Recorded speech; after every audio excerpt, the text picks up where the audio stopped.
Think back to the last time you stayed up late or couldn't sleep. How did you feel? Did you find yourself snapping at people the next day? How did you like that traffic on the way over to your friend's house?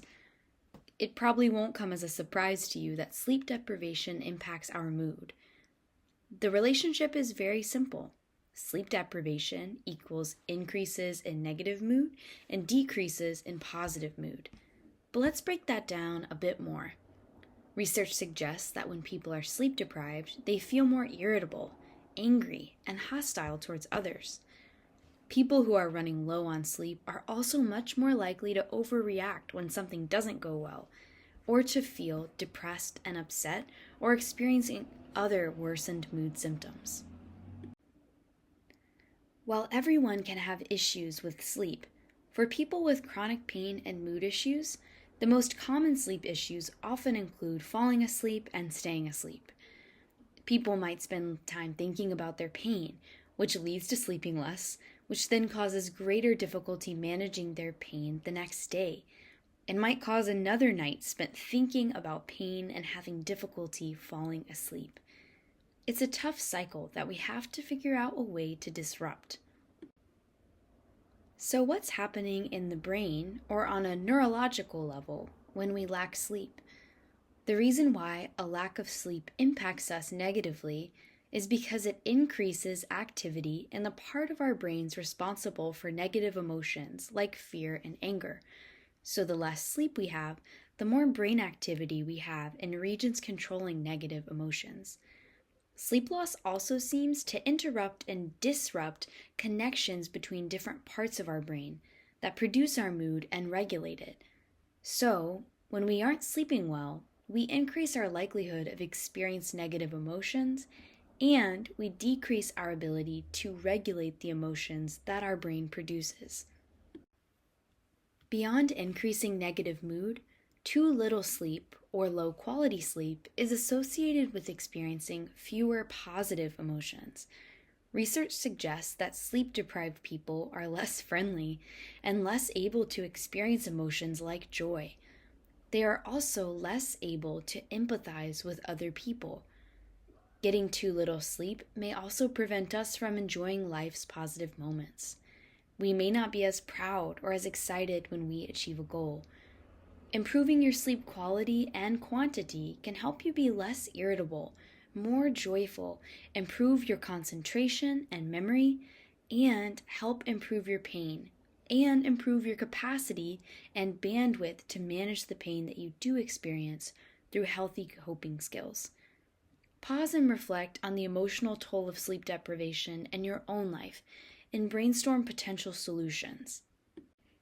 Next, we'll discuss exercise and its impact on mood and well-being.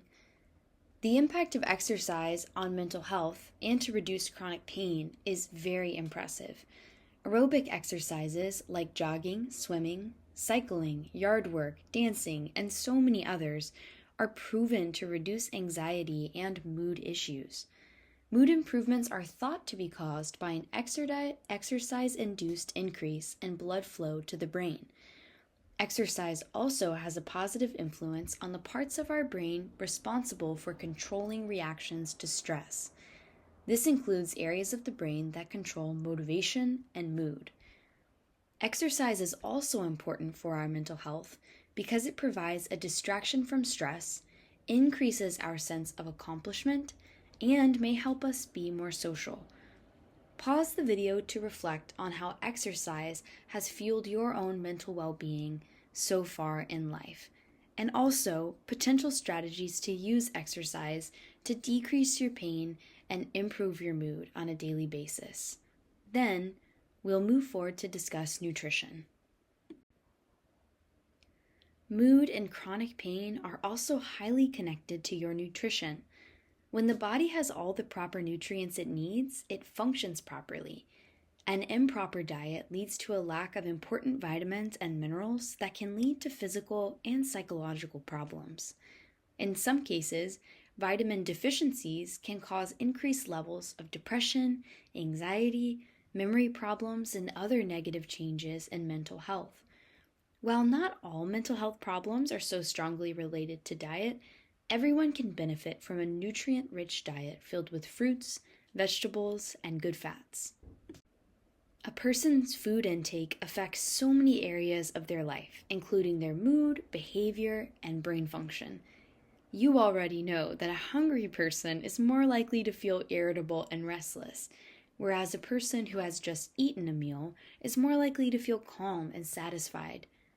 We can also use food to our advantage by knowing things like if you're sleepy, you might feel productive after a cup of coffee and a light snack.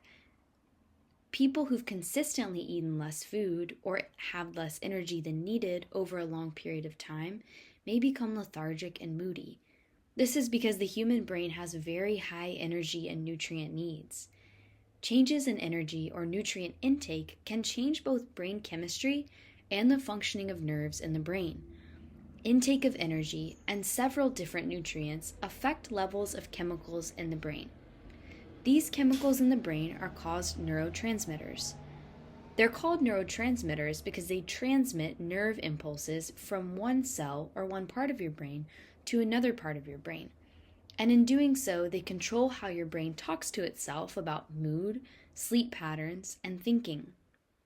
Deficiencies or excesses of certain vitamins can cause damage to the brain, causing changes in memory, limiting your problem-solving ability, and impairing overall brain function.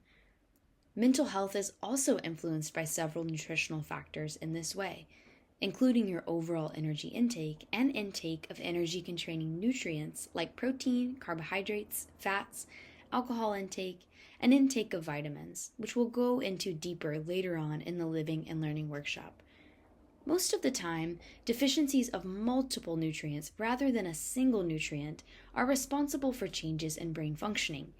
Eating a balanced diet can overall lead to improvements in your physical appearance, mental sharpness, but more importantly, increase your self-esteem and confidence. To summarize, today we've discussed how stress is the common root of chronic pain and also mood issues. We've discussed ways that your sleep, exercise, and nutrition habits can impact your experiences with pain and mood. So let's recap a few ways that you can make changes for better health.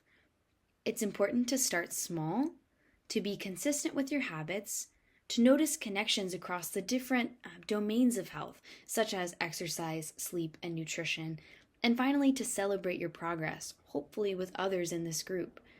So please reflect.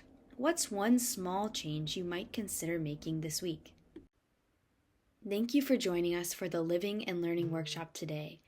Today we learned how so many parts of our health are interconnected and impact our mood and pain levels.